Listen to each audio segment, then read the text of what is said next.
Mob wars, haunted asylums, Jim Gordon in prison. Batman Eternal is lighting Gotham on fire. We're here to get you up to speed.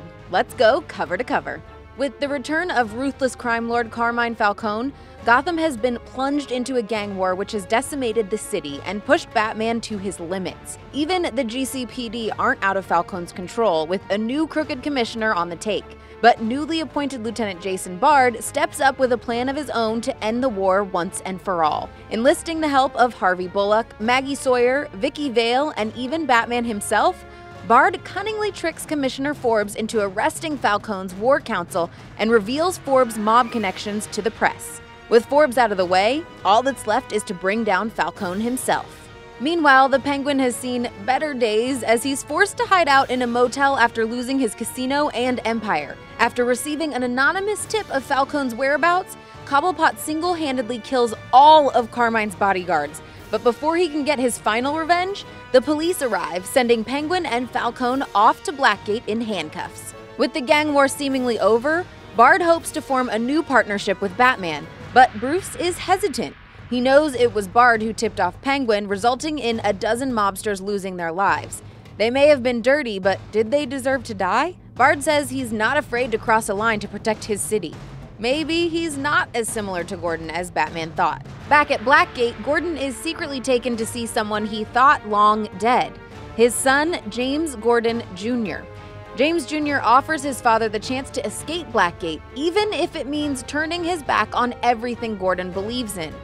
Gordon chooses to stay and keep an eye on the newly incarcerated Penguin and Falcone. It's a good thing he does because a prison riot breaks out. With hostages being taken, Gordon does his best John McClane impression to try and rescue them.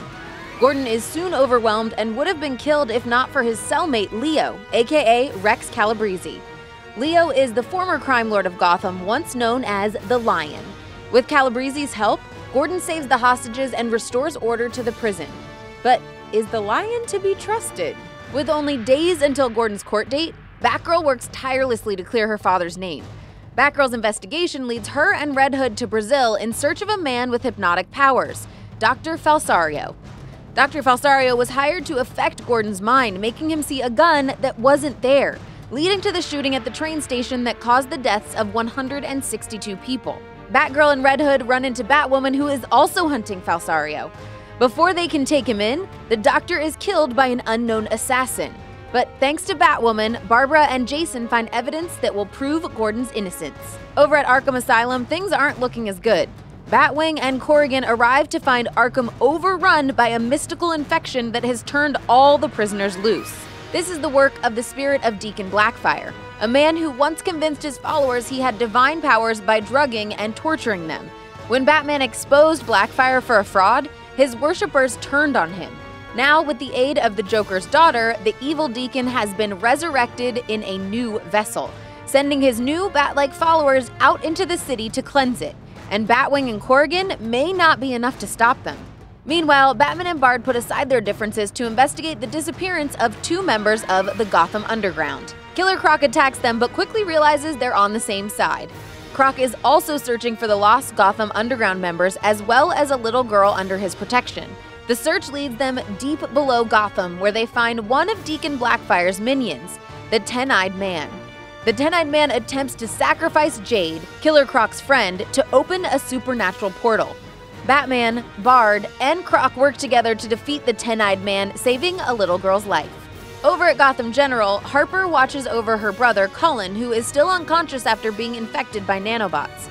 Harper decides to take matters into her own hands and breaks into Red Robin's headquarters, where she learns the man responsible for the nanobots is one of Bruce's old mentors, Sergei Alexandrov. Harper stows away on Red Robin's ship. She's going to be a part of this case whether Tim likes it or not. Red Robin and Harper discover Sergei's lab and are promptly attacked. This time it's Harper who saves them. Maybe she's pretty good at this superhero thing after all.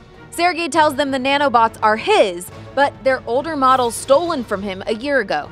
Sergei and Red Robin are impressed by Harper's potential, and Tim agrees to train her, and Harper couldn't be more excited. But Harper's not the only hero on the rise.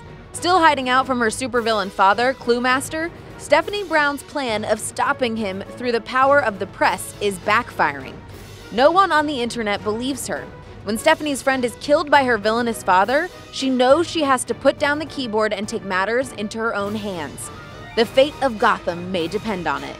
And now you're ready to dive into Batman Eternal number 21. I'm gonna go take a nap, because that was a lot of exposition. Be sure to subscribe to DC All Access to catch up on all the titles that you need to read next.